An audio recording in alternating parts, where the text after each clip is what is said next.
A'udhu billahi minash shaitanir rajeem. Bismillahir Rahmanir Rahim. In the name of Allah, the fashioner and operator of the creative system.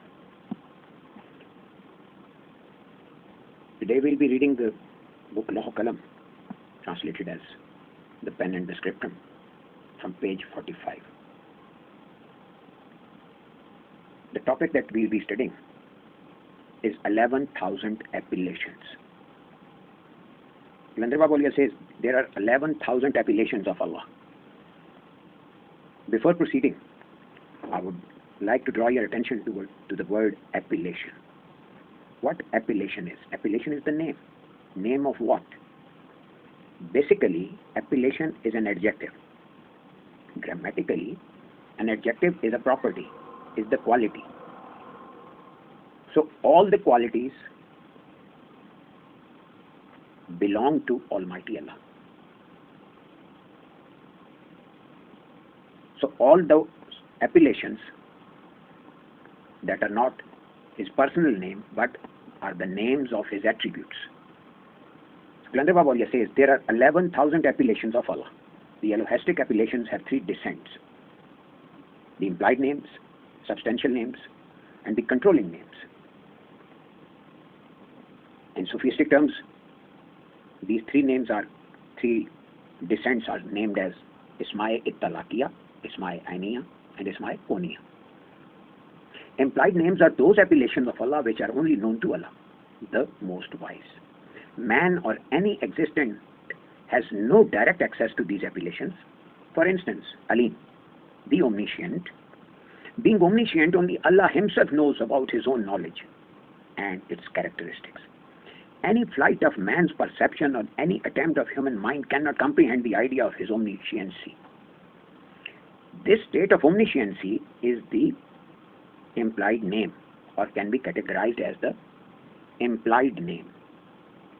Here, two characteristics of the implied names are established: the omniscient as the being, and omniscient as the incumbency of Allah, the evolver. Omniscient as the being is that attribute of Allah which is not correlated with the existence. This correlation is the first descent, whereas omniscient as incumbency of Allah is that attribute of Allah whose correlation is enjoyed by the existence.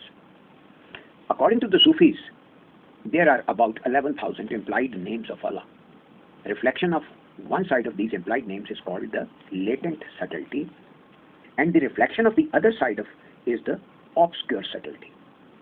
One is the latent and the other is the obscure.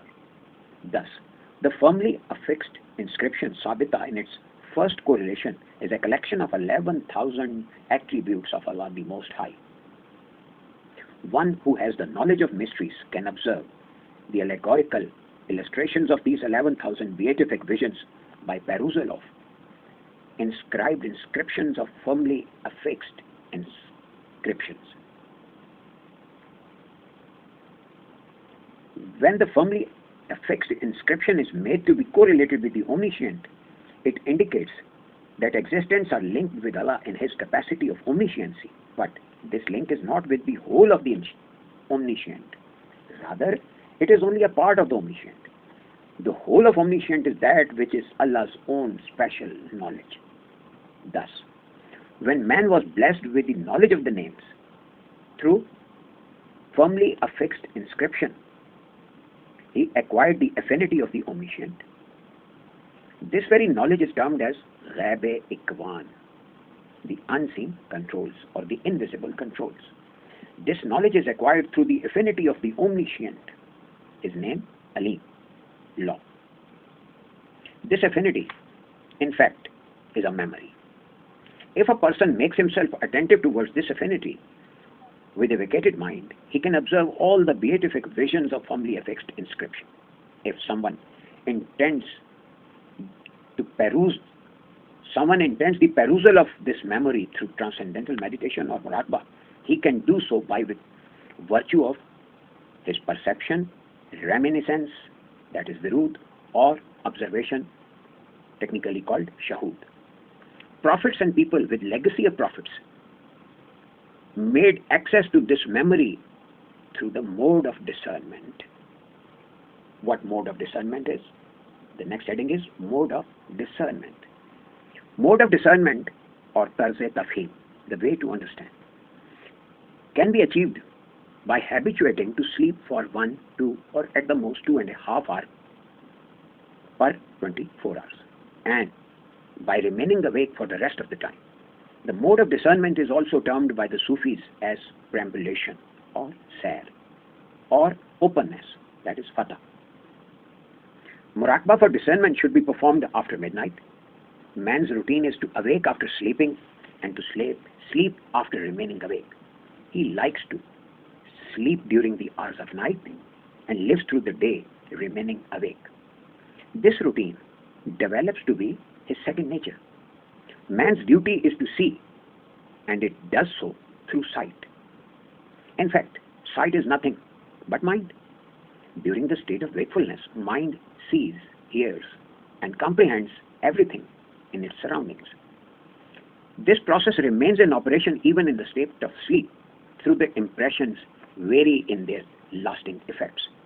When impressions are deep and lasting, memory can recapitulate them after awakening, but the light impressions are forgotten by the mind. For this reason, we fail to acquaint ourselves with the whole atmosphere which is present before us during the state of sleep. Next heading is dreams and wakefulness.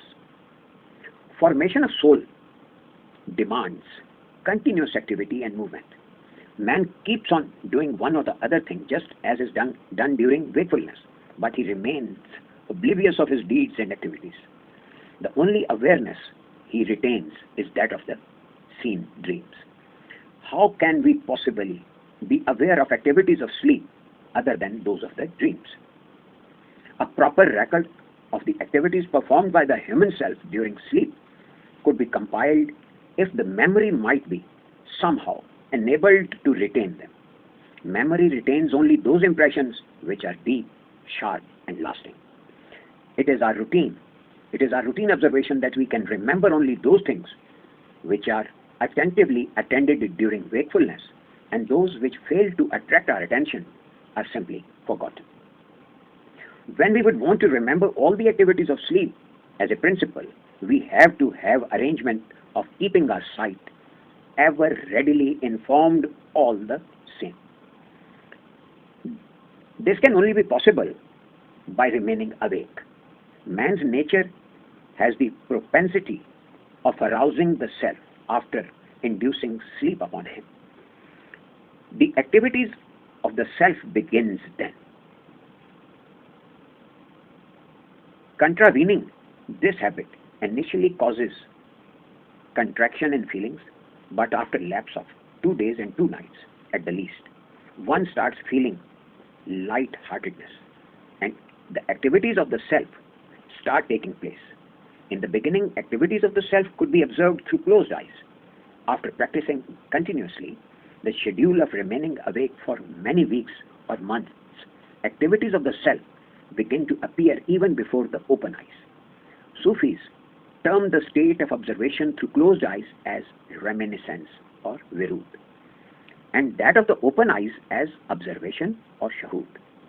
In both these states, the sight sees through the lens of the obscure subtlety, and whatever is observed are the impressions of confluence, that is javaya. These impressions are those beatific visions which are reflected from the firmly affixed inscription, sabita, and transforms into certain forms, shapes, and activities in the confluence, javaya. As long as these beatific visions are there in the firmly affixed inscription, they are called the invisibility of unseen, or technically termed as ghaibul ghaib, and also known as alohistic knowledge. This invisibility of the unseen is the alohistic knowledge. Reflection of these beatific visions in the substantiality, that is ayan, is called the unseen or the alohistic commands. Then, after getting into the limits of the confluence, the reflection of these beatific visions become the reminiscence or the observations. The next topic is preserved scriptrum and muraqabah. All that is to take place from eternity to infinity is inscribed on the preserved scriptum collectively. If we intend to study the whole program from eternity to the last day, we can see its illustrations in the preserved scriptum, or to say the preserved scriptum is a unified program of all the existence. If the life program of a particular individual is desired to be studied, then we can see its impressions besides the preserved scriptum in the substantiality, ion of that individual. That is to say, that the incumbent or the knowledge of the divine pen is a record of the divinational knowledge pertaining to the universe from eternity to infinity, whereas the preserved scriptum or the collectina is the record of the commands for all times between eternity and the doomsday. Ethereal realm, Ju, is the record of activities and deeds of all existence from eternity, the remotest beginning, to infinity, the remotest ending. Firmly affixed inscription, Sabita, of an individual contains the divinational knowledge about the particular person only. Substantiality, Ayan, of an individual contains commands regarding the individual only, and the confluence of the individual is containing the record of the deeds of that individual only. Explanation. Reflection of the beatific vision of Elohistic knowledge present in the firmly affixed inscription in a typical form and shape, that is, it is inscribed in an allegorized language. These allegorized forms elaborately describe the secret policies and expediencies set out by Allah the Most High. These descriptions can be studied with the help of light. These descriptions can be studied with the help of lights of obscure subtlety, without which the same cannot be revealed upon human mind and sight. Continuous practice of remaining awake for discernment gradually intensifies the light of obscure subtlety, and the same causes all the impressions of the unseen to become visible as it pervades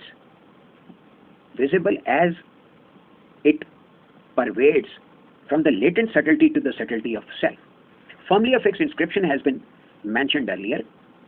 Substantiality and confluence too are like a leaf or a point. A Sahib-e-Israr, one having the knowledge of mysteries, can study the beatific visions of firmly affixed inscriptions in the light of obscure subtlety. A Sahib-e-Tafsil, one having the knowledge of details, can peruse the commands incorporated in the substantiality. And a Sahib-e-Ajmal, one who is endowed with the knowledge of generalities, can study the activities and deeds registered in the confluence with the help of light of the subtlety of self. The relation which exists between the beatific vision of latent subtlety and the obscure subtlety is there, between the commands of arcanum subtlety and the subtlety of spirit, and the same relation is there between the activities of the subtlety of heart and the subtlety of self. It has been mentioned that the commands pertaining to a particular individual are preserved in the arcanum subtlety, in the form of notations and illustrations of preserved scripture.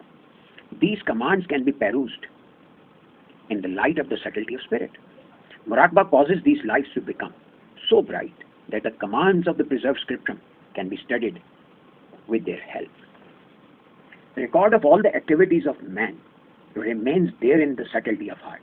The record can be perused in the light of the subtlety of self. Muraqabah brightens these lights so much that illustrations of all the activities of the past or future can be witnessed in the ethereal realm, that is, the allegorical realm.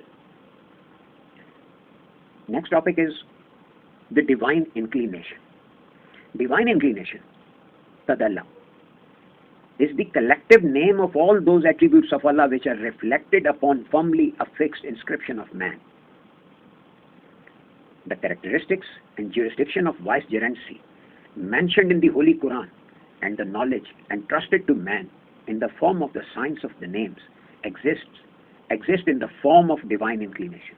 If someone wants to understand the power of this authority being the vicegerent of Allah, he'll have to have all the informations pertaining to the components of the divine inclination. That is Tadallah. First, we have got to know that every appellation of Allah is the name of an attribute of Allah, which was partially granted to man in the beginning. One of the names of Allah, for instance, is Rahim. Rahim is basically means the operator of the creative system, whereas we have translated it as the merciful, the most merciful. It is related with the attributes of creation because of his controlling the creative system. It's related with the attributes of creation, that is to produce. Therefore, Rahim is the creator and originator of each and every style and method of creation. If someone wants to make use of the partially granted attribute of Rahim, he is required to store the maximum amount of this attribute in his inner self. Method for this too is Muraqabah. The spiritual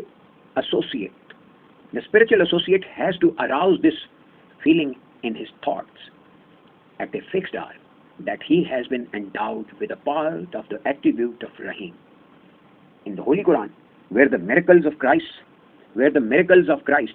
have been mentioned by Allah, the Most Exalted, it is stated, I granted him the ability to inspire the soul. This ability was transformed to him by me, and I granted the ensuing result for it.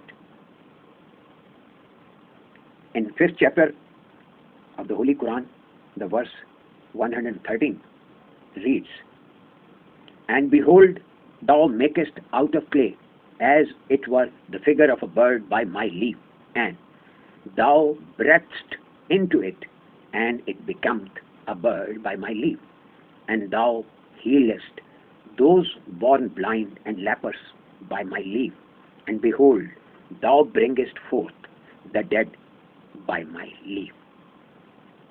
Characteristics of the name Rahim, the operator of the creative system, are presently existing in the meanings of these words. Be and it is. This is the next title. And I think we should stop here, and we'll be starting reading from this very topic. Stay blessed, and please do make notes of all that you have to note in your registers. Please stay blessed.